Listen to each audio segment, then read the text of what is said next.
Hey, this is Annie. And Samantha. And welcome to Stuff I Never Told You, a production of iHeartRadio.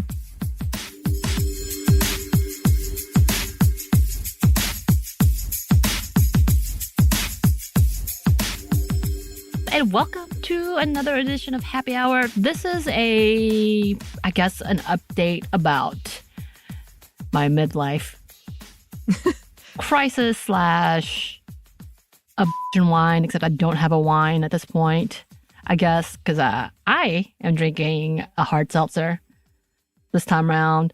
Annie, are you drinking something? Yeah. What you drinking? Still cider. Have some cider. Lovely. Yes, it's still nice and cool here. I did throw out my pumpkin yesterday. It was kind of sad. But well, if you carved the pumpkin, I know the pumpkin. I did kill the pumpkin, but when a pumpkin starts to like rot and the juice gets in there. Oh yeah. It spilled all over me. Ew, and you gotta bag it first. Horrible. Well, I did bag it, but like it leaked through the bag. Oh. And you don't have a good bag. I was then. not sick. I mean, but I was close though. I'm very sensitive to smell. And it was all over me. So the pumpkin got the last say. See, pumpkin will come back at you. This is why I never carve a pumpkin / because I don't like carving pumpkins. I get the baby ones that I just think is cute, and sometimes I put googly eyes on it. Like that's the extent of my decorating because I'm like, why? But we're not talking about pumpkins today. And if you are also drinking, whether it's a cider or a hard seltzer or whatever you're doing, do it responsibly. At this point in time, if we talk about a brand or something very specific, they're not necessarily our sponsor. So one day maybe, I don't know. We just went back and forth about like what all we should be endorsing and whatnot, and then how many things we need to be boycotting and this point. So again, reminder, dynamic advertising happens. Things are done that's not necessarily given to us for approval. Just a reminder. If there's something problematic, let us know nicely because we might not know about that. So yeah, and we appreciate it. Yes, so it's just Annie and I right now, essentially, unless we ask the question about like, well, what is this? And then we have to do our own research. So being on here 6 times a week, constantly going, never knowing when you might listen to this, you being our listeners. Thank you for listening. Things change. So again, just as a pleasant reminder, as the world is going to chaos and a lot of awful things are happening, we also want to try to be good facilitators on our platform. So as a reminder. Anyway, but that's not what we're talking about either. No, we are talking about me being a dog mom. I called myself a dog mom. I did it. Oh, boy. It took me years. But essentially, it has become a thing. Before we start, content warning, we are talking about pet death, pet, hurt and surgery and pain, all those things. And when I first lost my dog, I could not listen to this. So, just a warning. Nothing bad has happened, FYI, just that we're going to talk about it. So y'all know that I have a crazy dog named Peaches, Gertrude McFuzzin, partially because she has me as an owner, who is anxious on every level, paranoid to some extent, and has an attachment disorder. So add that to having a dog, which is also probably why I don't want to have children. And yes, I have become the 40-something independent woman who owns things and decided that she wants to be a dog owner as well because I could afford it. I actually you and I had this conversation, Annie, like you really need a savings before owning a dog, which is sad because there's so many wonderful dogs out there that need good homes, but it's a privilege to have a dog, which is sad because dogs are wonderful. Annie, shut up. We don't care about your opinion on dogs. But like, I know you. But there's so many things to like having to care for a dog. When I first got my first dog, which was when I was at DFAX, he was a senior dog. I was like, I don't want a young dog. I want one that needs help. Like, not that all of them don't, but you know what I mean. Those are special cases. So I adopted a senior dog that had a Cushing's disease, which I didn't know what that was at that point in time. And I was like, oh no. That went through a lot of like healthcare stuff. And I put myself into pretty big debt for my dog to the point that I lapsed of my credit and a lot of things because I made poor choices as a 20-something new college grad working in a field that pays literally less than minimum wage for the hours as a social worker that I was working. But I needed emotional stability, and my dog, Bennington Ziegler, which is what I called him, was my saving grace for the first 3 years of that field. Again, majorly dead. Like, I'm still probably paying for it technically. Yeah. And he's making that face of like, this is why I don't own a dog. No. Don't lie to me.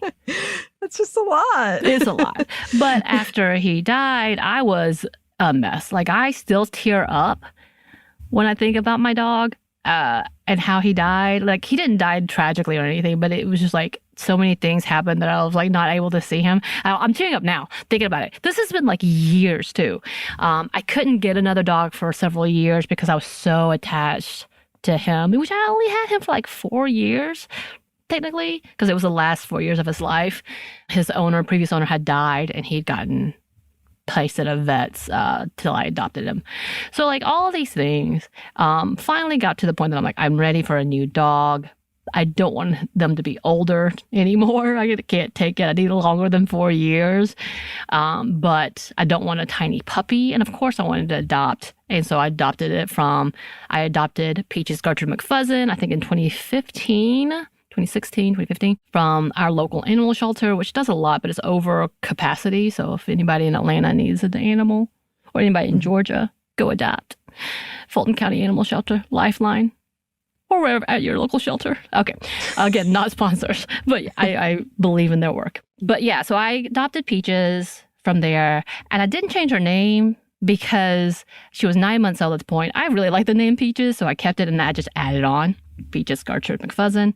And if you know, there's a book, a Dr. Seuss book apparently called Gertrude McFuzz, and it sounded so perfect that that's what I named my dog. I've never even read the book, but Peaches Gertrude McFuzzin, come on. It's pretty good. Yeah, thank you. And it fits her. Doesn't it fit her? Yes. Yeah. She is chaos in shady blonde fur. And just recently, she had pretty major surgery because they found masses on her body, which they don't know if it's cancerous or not, but like it could affect her mobility. And I had swore I would never do major surgery on my dog unless it was absolutely necessary before I got my dog. And I have become that with good pay that I'm now like, yeah, I'll do whatever to save my dog. Can I like trade my life for the life of my dog for years? Yes, then I'll do it. There was a TikTok video where like, would you let your partner die if it meant that it would give 10 extra years to your dog's life? And I was like, probably. My partner was concerned. I can hear the Kate Bush song playing in the background, running up the hill. Like, maybe, I don't know.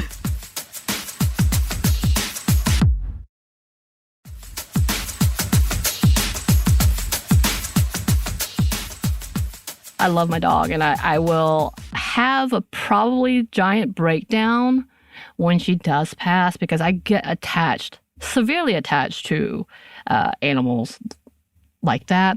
I have gotten to the point that if I see a dead animal, particularly dogs and cats, I start crying. I'm a mess. Like my emotions have gone from one spectrum to the other. Like 10 years ago, that wouldn't have been a thing. I would have been upset. And if I see them being killed on like shows, immediate like dead to me. The film is dead to me. This is the worst film ever. Whoever's recommended this to me is also dead to me. Anney. Because that's kind of like, like there's a website for a reason. I know many people understand what I'm feeling in this level. But like 10 years ago, I don't think it would have affected me as much as this has. Again, though, it was 10 years ago when I had my other dog and I still tear up thinking about him. But like having this point of like, wow, I have become this person. Like, I think certain amount of concern is that you care more about your pet than other people. I don't think that's true. I thank God have never been put to the test of that, and thank God hopefully we'll never be put to the test of that unless we're in a zombie apocalypse, which I've told people before. I'm like, I would probably rather myself starve than my dog. I don't know about other people, but just self. But again, I have never been put in that situation, so I don't know. This has gotten really dark. But like, there's this moment of like, I have become that 40-something Generation X / millennial person who, yes, chose this life of childlessness. I think I chose it. Who knows? Maybe I couldn't have ever had children. Like, I have a pretty dark history for my own like health, so I don't know. I've never put it to the test. But I am at this point because of choices, and adopted a dog in hoping to keep her for forever is my main goal. But all these different things, and it's kind of a fascinating look at my own personality. Again, with my attachment issues. Like, there are so many TikToks, and I'm glad to be seen, where people just cry at the thought of their pet passing. And I'm there. Like, especially with the surgery. So my dog is very sensitive to sedation, but my dog is a jerk. And so is very anxious about any procedure. So if she's being restrained, she's going to snap. I could not take her, even as a puppy, to get her nails done without her snapping at them. So eventually the groomers would be like, no, you're going to have to take her. And this was like a month after I got her. So it wasn't me. I've put her in training. I've taken her to dog parks. I've taken her to doggy daycares. I've talked about the stories of like, oh, this daycare is kind of scary. I don't know if I want to bring her this one. The ones that would be great with her would be great. But at the same time, like, she was getting more and more anxious being there. So it wasn't helping her. When she was a puppy and I would try to take her with other dogs, if they chased her, she was reactive. And that only led to her being more reactive when I would try to put her with other dogs. Like, it was a whole thing, y'all. So I really did want her to be sociable. I wanted to take her out to like restaurants and be that cool person that can sit with her dog. And once upon a time, my dog was really, and still is, food motivated. But like, not enough for her not to be reactive. So like, there's things that are like, oh no, and every time I think she's doing better, something happens and she gets scared. So it's just the constant level of like, okay, for the safety of myself and because of my dog and for other people and other dogs, I try not to do that. She gets along with other people, loves people, gets a little hyper, jumps on them. Once it gets mouthy, which can seem as scary, so I try to keep her at a distance and try to find a plan. Annie knows because Annie's dog sat. Plenty of times. But like, all these things, but I have become this person with all of these things. So with the sedation, that I was like, okay, this is the only way we're going to get her medicated. We're going to get her updated on shots. We're going to get any of these things done. Because even with like putting her on just pills, different medications, that did not stop her. So like, the vet was finally like, okay, we're going to have to sedate her for real. And the 2 times that happened, like, they had to bring her back, essentially. They had to do the counter drugs because her heartbeat was so low. So I've been freaking out. Unfortunately, people have told me stories of, which I'm glad to know, because I was able to like let the vets know, I'm concerned about this. You will have someone screaming in your office if something happens to my dog because of this like type of procedures. But like, of dogs passing or dogs dying because the sedation, just that, and everything else was fine. So I have a lot of concerns. So going into this procedure, I've been crying, I've been upset, I've been going back and forth about whether or not I want it to be done. Talking to the vet constantly. I've been pretty annoying, I will say that. Nice, but annoying. Yeah. And so everything has gone well. Everything's good. We're just waiting for results. But the fact that I've become this person, I will say, like, that's been like the joke, is that you're just going to be single with your dog. Is that what you want? And I'm like, yes. Not the single part. Like, I have a good partner. If I don't have a good partner, then yes. But I do have a good partner who has been with me the entire time, which has been nice to have the partner. But I have become very dependent and have become one of those dog owners. And Anney, I don't know if I should be concerned or I should be satisfied that this is how it's become. Maybe both. Maybe both.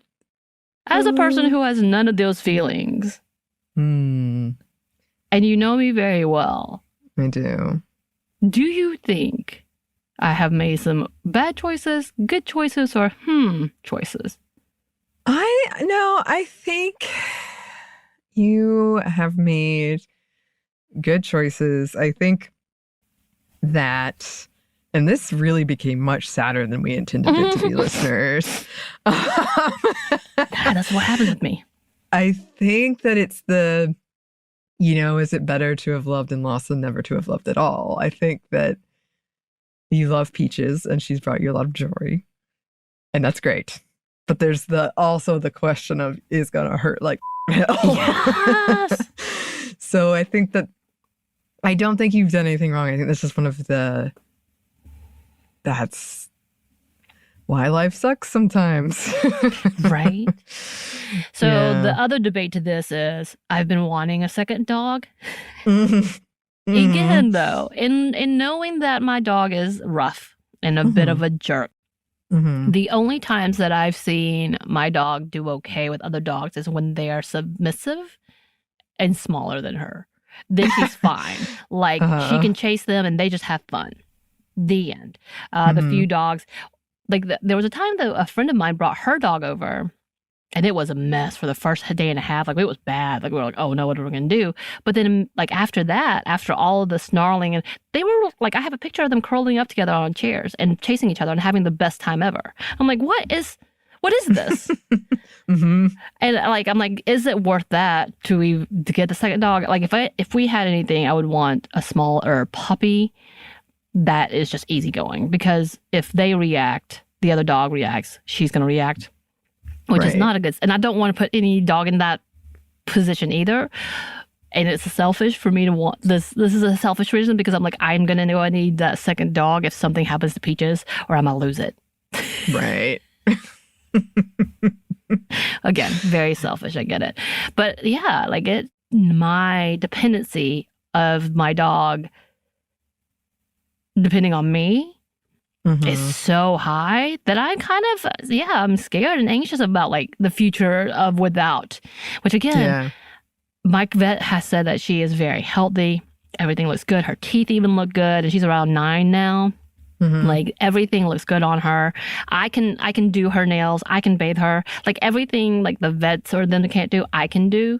Do you know what I mean? Like, she doesn't react the same with me, which I try to tell people, don't do this. Just do this. I can do this. You can't do this type of thing. Right.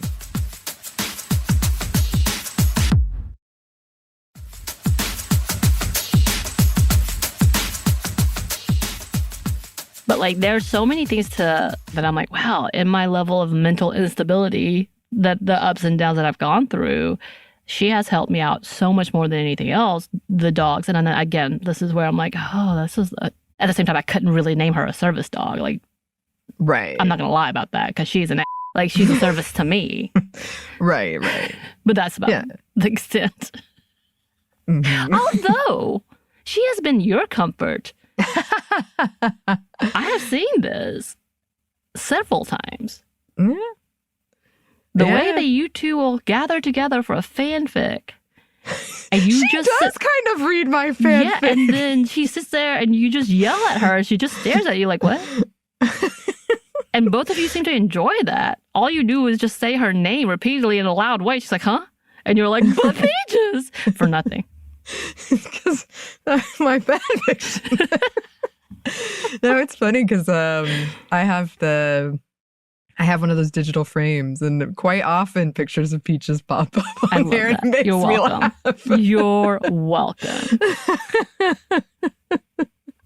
I've tried to convince you to get a dog too, but then like the incidents with my dog, you're like, why would I get a dog?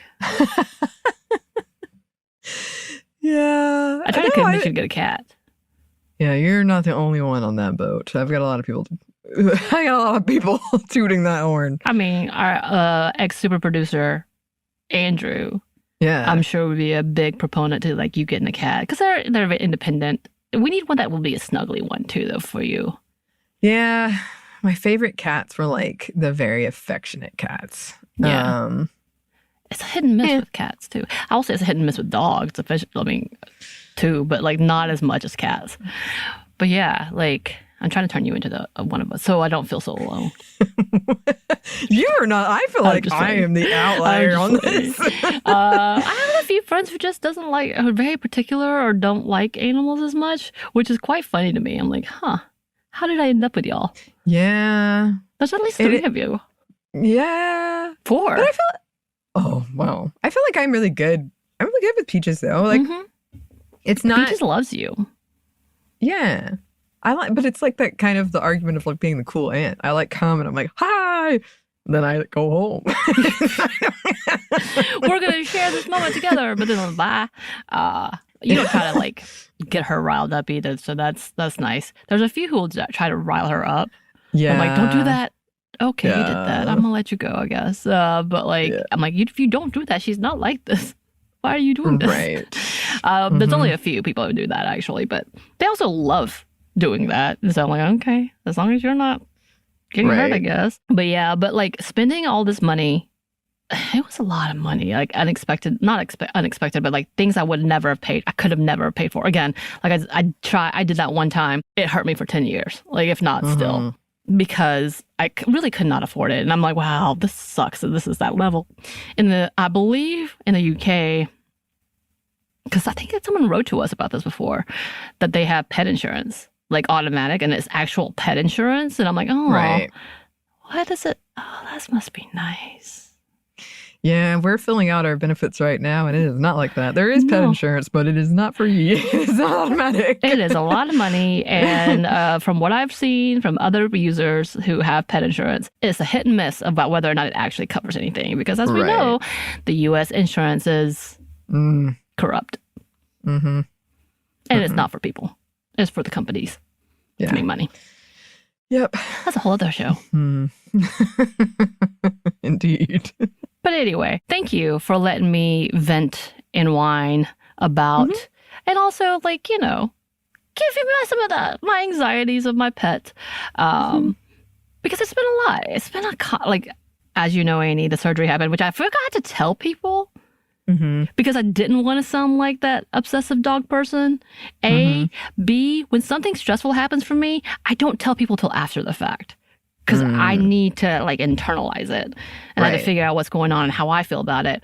I'm also the non-reactive, like the freeze person in stressful situations. Like but it looks like I just shut down and that I don't care. It looks like I'm being stoic, which I've been complimented a lot about, like, wow, you handle that stress really well. You don't react. That's great. And I'm like, that's because I'm freezing. Like, I don't know if it's actually that healthy. Right. Because I'm trying to gather myself to figure out what to do for next, which again, sometimes is helpful. Right. Sometimes it's just learned behavior. Yep. Which is, again, why I realized I hadn't told that many people, especially when I was like, oh, we're supposed to be recording. Yeah. Like, so I came back on to record very quickly. I'm like, I gotta go. I'm freaking out. I gotta go. Like, which I didn't think I was going to react that way either, which is weird because I knew I was going to react that way. I feel like those things, though, like you can be in a place that is, quote, good and be like, I'm good. And then the next day you're like, oh, no, I'm not good. That's true. That's true. It does waver. Change. It does go back and forth. But yeah, so it's a lot. Just FYI, my dog is recovering. I will be taking her back next week. So this is November 7th, 2023, for any of the other, like for dated time and reference. I'll be going the next week to remove her stitches, and they're giant, y'all. One's like 6 inches long. Yeah. They took off a lot of her fur. Someone called her Frankenbutt, and it's not wrong. I said she's going to look real goofy in a minute. So rude. It comes from a place of love. It's true. So she's wearing a donut. She's been mad at me because I let her not scratch. But she's doing well. Just FYI. Yeah. Well, I know all the Sminty fam is rooting for Peaches and is glad she's doing okay. People always check in about her, so I'm sure they're glad to know. There you go. Yeah. Cheers to you, Peaches. Cheers. Yes. Cheers to y'all and the other dog moms who claim it. Yes. Cheers to you. Dog peoples, I mean. Yes. Well, if you want to let us know about your experience with this, send us pictures. Oh, I love pictures. Pictures of dogs are always great, or any animals, always appreciated. Got a hedgehog, send it to me. You can email us at stuffmediamomstuff@iheartmedia.com. You can find us on Twitter at momstuffpodcast or on Instagram and TikTok at Stuff Mom Never Told You. We have a TeePublic store. We should get a shirt for Peaches. Let's put Peaches on there. There we go. We also have a book in which I believe you thanked Peaches. I did. So you can get wherever you get your books. Thanks as always to our super producer Christina, our executive producer Maya, and our contributor Joey. Thank you. And thanks to you for listening. Stuff Mom Never Told You is a production of iHeartRadio. For more podcasts from iHeartRadio, you can check out the iHeartRadio app, Apple Podcast, or wherever you listen to your favorite shows.